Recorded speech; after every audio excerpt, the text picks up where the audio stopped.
Ya, selamat datang di mata kuliah Jaringan Komunikasi dan Data. Pada modul perkuliahan kali ini, kita akan membahas mengenai pokok bahasan multimedia networking. Ya, seperti kita tahu bahwa kalian sudah mempelajari beberapa application network, lalu transport layer, lalu ada network layer, link layer. Nah, pada sesi kali ini, kita akan coba mempelajari apa itu multimedia networking.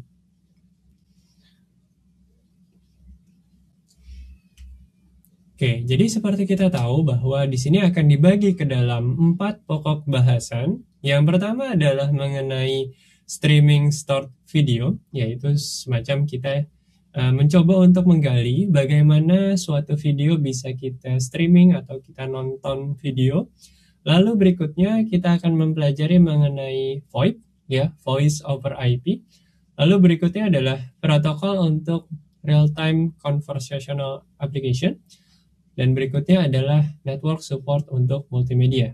Jadi, pokok bahasan multimedia networking akan dibagi ke dalam 4 pokok bahasan. Oke, yang pertama mengenai streaming stored video. Kalau kita tahu bahwa pada saat kita melakukan streaming, ya, pasti ada delay yang terjadi antara server dengan klien. Ya, jadi cukup berbeda halnya dengan apa yang kita lakukan ketika kita melakukan request terhadap suatu web. Ya, halaman web mungkin delaynya hanya sedikit, millisecond delaynya hanya sedikit. Namun ketika kita melakukan streaming sebuah video, ya, karena seperti kita tahu bahwa video terdiri atas image frame per second atau FPS, ya, kita biasa menggambarkan dalam bentuk FPS atau frame per second. Ya.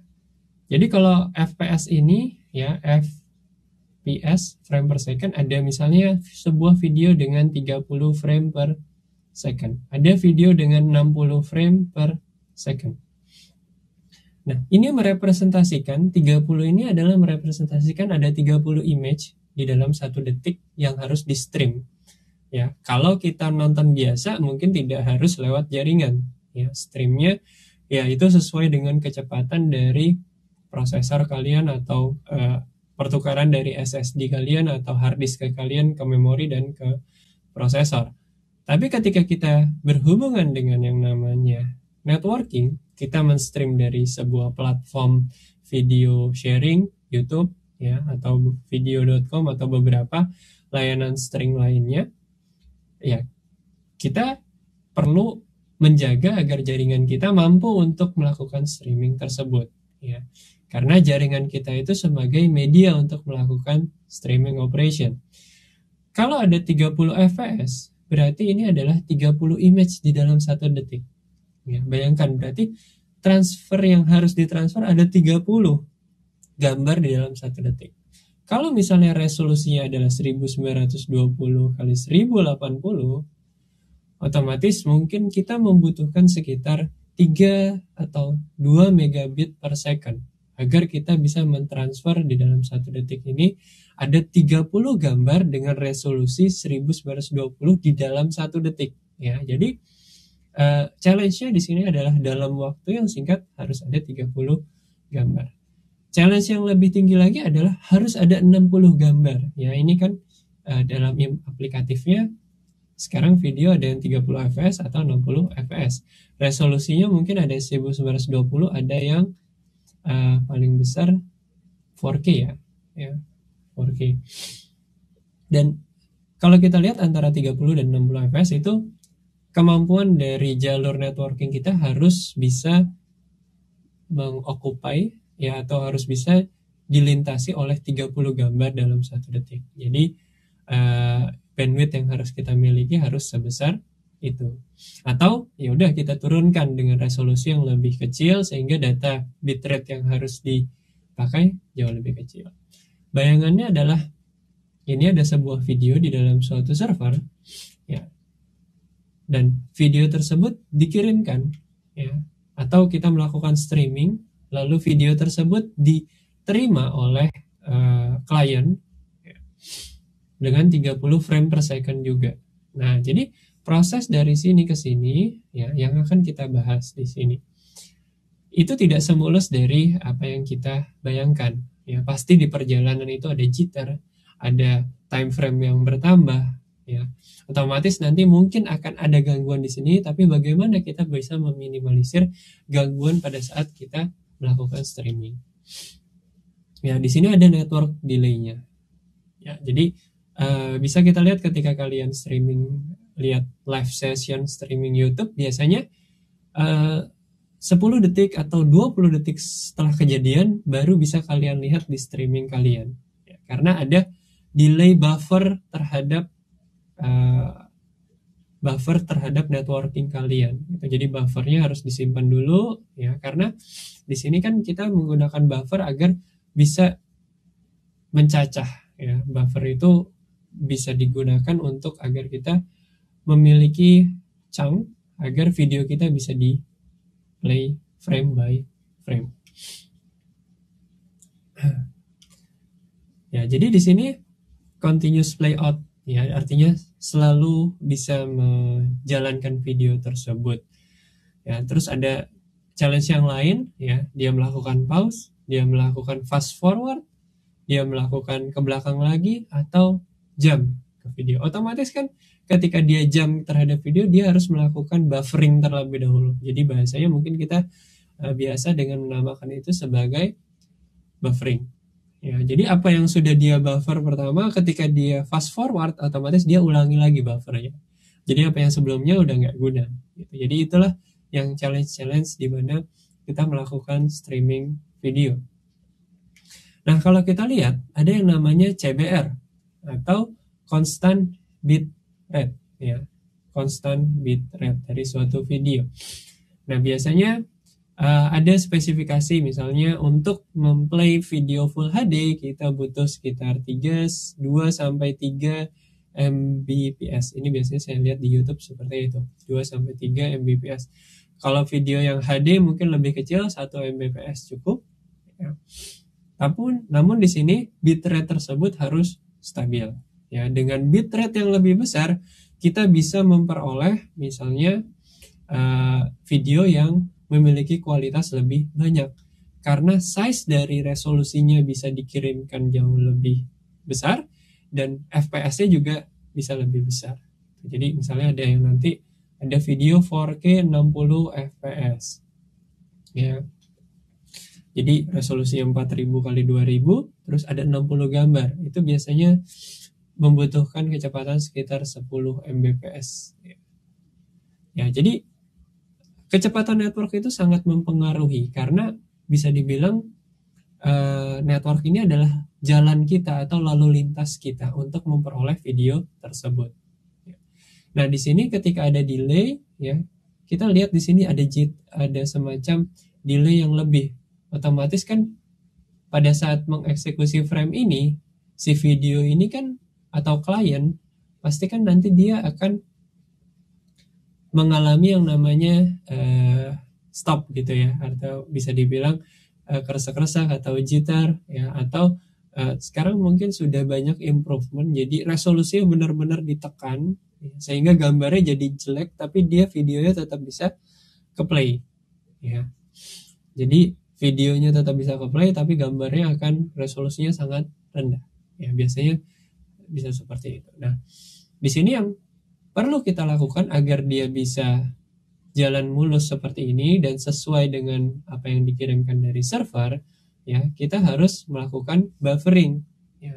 Buffering itu yaitu kita menyimpan bit-bit yang akan dieksekusi ya sebelum dia di play. Ya, jadi kayak kita mengisi bak air, lalu bak air tersebut dikeluarkan, isi lagi bak air, terus bak air tersebut dikeluarkan. Nah, ini yang namanya buffer video ya. Jadi di sini delay yang muncul ya, kenapa kita baru bisa melihat misalnya ada live video ya, kenapa kita baru bisa melihat kira-kira 10 detik setelahnya atau 12 detik atau 20 detik setelahnya, itu karena di sini yang pertama si server akan ngirimin video terlebih dahulu ya. Ketika server ngirimin video terlebih dahulu, dari sisi penerima dia akan ngisi buffernya dulu, ngisi buffer sampai penuh. Lalu ketika buffernya sudah penuh, buffer tersebut akan di play atau di execute, tergantung dengan encodingnya apa. Ya. Dan setelah di play, nanti baru akan perlahan-lahan buffer atau data yang dari buffer tersebut keluar. Nah, ketika kosong, buffer ya akan diisi lagi dari kedatangan data lagi. Jadi, hal itu berjalan terus menerus. Ya, makanya di sini ada T0 waktu yang initiate dari server, terus di sini ada T1, ya, terus ada T1 plus delta, terus ada T1 T2 di sini. Lalu sesampainya di klien di sini ada T3. Ya, artinya waktunya itu delay, ya. Pertama delay dari si server ngirim data, lalu data diterima dan di buffering itu ada di sini. Lalu data tersebut dieksekusi di klien. Jadi itulah alasannya kenapa ketika kita melakukan streaming video atau live streaming suatu video itu biasanya dia sudah gerak ya 10 detik kemudian baru di video kita muncul. Ya, jadi ini adalah gambarannya ya. Dia melakukan filling buffer ya. Lalu dia baru melaksanakan atau menjalankan gambar-gambar tersebut setelah buffer itu ada isinya. Ya. Buffernya terserah, artinya defining buffer itu terserah dari kita. Ya. Itu sangat berhubungan dengan operating system. Ya, seberapa besar buffer yang dieksekusi. Ya, jadi kalau X di sini X dinamakan sebagai variabel fill rate, ya. Kalau itu lebih kecil dari R, ya, maka di sini CBR atau R constant bit rate, ya, maka dia akan causing freezing, ya. Jadi videonya stop dulu, ya, sampai buffer itu terpenuhi lagi. Nah, di sini juga ketika buffer itu tidak kosong, ya, maka dia akan memprovide play, ya. Jadi dia playnya itu akan jalan, video itu bisa kita consume. Nah, dari sini HTTP digunakan untuk melakukan streaming multimedia. Jadi kita bisa menggunakan dengan HTTP GET. Nah, di sini dia menggunakan yang namanya TCP, ya. TCP yang di-send di dalam buffer. Ya, jadi paket-paket TCP, jadi pakai transport layernya, port layernya dia menggunakan TCP antara server dengan klien. Ya. Dan dia menggunakan fill rate ke dalam buffer tersebut. Ketika buffernya itu penuh, ya, nanti dia akan melakukan aplikasinya akan melakukan play terhadap gambar-gambar yang ada. Ya. Di sini dari tadi saya ngomong berbicara mengenai gambar, begitu juga suara ya. Jadi sama juga, suara juga ada bitrate-nya. Bitrate-nya itu yang dieksekusi juga. Ya, jadi pada prinsipnya tetap sama, baik itu visual ataupun sound. Ada juga yang menggunakan cara yang namanya Dash, ya, streaming multimedia menggunakan Dash, Dynamic Adaptive Streaming over HTTP. Ya. Yang ini dia membagi video ke dalam bentuk chunk, ya, dan chunk itu disimpan dan di-encode di dalam rate yang berbeda-beda, tergantung dari kemampuan dari network tersebut.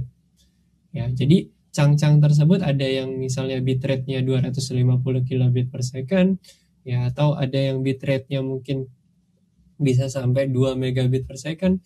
Ya, jadi ketika kalian mengupload, ya, biasanya provider dari streaming multimedia semacam YouTube, ya, atau beberapa sosial media yang ada videonya, biasanya atau Instagram, mungkin Instagram TV, dia akan menyimpan beberapa jenis resolusi yang memiliki berbagai jenis bitrate, ya. Misalnya, kalau saya upload 4K, ya, maka YouTube akan membuat versi yang 720p. Jadi video saya pertama diproses dalam 720p, terus video saya akan diproses ke 1080, ya. Terus video saya akan diproses 2K, baru video saya akan diproses 4K. Walaupun saya menguploadnya 4K. Dia membuat beberapa pilihan cang-cang tersebut agar si klien ini bisa beradaptasi ketika dia hanya memiliki kecepatan kilobit per second, maka mungkin video yang akan di-play atau cang yang di-play yang dengan bitrate 720p atau misalnya dengan bitrate yang 250 kilobit per second gitu. Kalau misalnya dia punya kecepatan yang lebih tinggi lagi, misalnya dia bisa pakai yang 2K, cangnya misalnya 4 megabit per second ya. Jadi cang-cang tersebut di develop ya agar bisa mendapat berbagai jenis cang ya, sesuai dengan kemampuan dari maksimum coding rate-nya. Di sini dibilang seperti itu. Ya, jadi di sini DAS itu merupakan salah satu yang cara yang bisa kita gunakan. Ya, jadi dia bilang intelligence at client. Ya, jadi dia harus tahu kapan melakukan request terhadap cangnya, terus encoding rate-nya berapa, dan kemana dia harus merequest cangnya. Karena nanti ada beberapa best experience ya di mana para provider streaming multimedia akan menggunakan content delivery network di mana dia akan mendekatkan konten dari yang kita atau video yang kita stream ke dalam geographical area kita agar meminimalisir perjalanan antar benua atau dari server misalnya di Amerika supaya kita tidak men-stream dari Amerika, mungkin kita akan stream ke Singapura. Nah, disinilah yang dinamakan namanya Content Distribution Network atau CDN. Ini adalah salah satu solusi di mana kita mencoba untuk menyimpan data-data streaming video kita di berbagai wilayah. Gitu. Ada suatu cara yang namun di sini ada option ya, artinya salah satu alternatif di mana bagaimana kita men-stream konten di mana konten tersebut akan diakses oleh banyak user dari berbagai negara. Salah satunya caranya adalah dengan menggunakan single, large, dan mega server, artinya server yang besar satu dan single point of failure di sana. Artinya ketika itu down maka semuanya akan down. Terus ada beberapa network congestion, terus ada path yang cukup jauh ke dalam klien, ya. Dan ini salah satu solution yang tidak bisa di scalabilitas. Ya. Dan cara lain yaitu adalah dengan cara menyimpan ya dari berbagai copy video secara distribusi di berbagai wilayah di dunia. Gitu. Jadi misalnya kita pakai Netflix ya, Netflix akan mungkin memakai server Amazon yang paling dekat dengan kita, yaitu yang berada di Singapura ya. Jadi streaming konten yang disediakan itu berasal dari server yang ada di Singapura, sehingga kita tidak memiliki delay yang cukup panjang ya, harus lewat samudra dulu untuk ke server-server di Detroit di Amerika ya. Jadi dia mendekatkan konten-konten itu, jadi menyimpan copy dari video kita ke beberapa wilayah, geografis wilayah di dunia. Ya, jadi ini adalah salah satu cara yang digunakan beberapa layanan streaming multimedia. Cara kerjanya, dia akan mencoba untuk, misalnya kita klien di sini, ya, kita ingin menonton sebuah video dari Net Cinema, contohnya di sini. Jadi dia akan merequest ke websitenya, sama seperti kita mau ke Netflix, kita akan ke Netflixnya, dia akan ke Net Cinema, lalu dia akan DNS-nya akan memberikan ya di sini nge-resolve ya. Net Cinema akan mengembalikan, oh kalau mau video ini kamu akses ke http://kingcdn.com terus net sekian-sekian. Otomatis kliennya akan mengakses ke sana. Ya. Jadi dia akan memindahkan atau meredirect kita ke tempat lain di mana video itu disimpan. Gitu. Jadi nggak langsung di dalam netcinema.com ini langsung ada videonya, tapi dia akan mengarahkan ke tempat di mana video itu paling dekat dengan kita. Ya, jadi makanya dari itu dia merequest video dari King CDN, stream via HTTP. Nah, challenge-nya bagaimana cara memilih CDN ya untuk men-stream ke klien. Jadi dia akan memilih CDN atau Content Delivery Network yang memiliki akses geografis yang paling dekat dengan DNS-nya. Atau bisa dibilang dia secara geografis mana yang paling dekat. Terus dia memiliki delay yang paling minimal, ya. Terus IP anycast. Nah, atau bisa juga kliennya melakukan decide, ya, kemana dia akan memiliki, atau bisa dibilang dia boleh memilih sendiri. Tapi paling mudah adalah dengan memilih ping yang paling singkat, ya, content delivery. Ya, ini adalah beberapa cara, salah satunya yaitu dengan menggunakan IP anycast. Ya, di mana hal ini digunakan untuk memilih CDN yang paling baik untuk kita gunakan. Nah, di sini case study yang bisa dijelaskan adalah mengenai Netflix. Ya, di sini Netflix seperti kita tahu dia menggunakan server dari Amazon AWS. Ya, di mana kita tahu bahwa Amazon AWS itu memiliki beberapa data center. Ya, jadi struktur data centernya ada yang di US, ada yang di Jepang, ada yang di Eropa, ada yang di Singapura, paling dekat dengan Indonesia.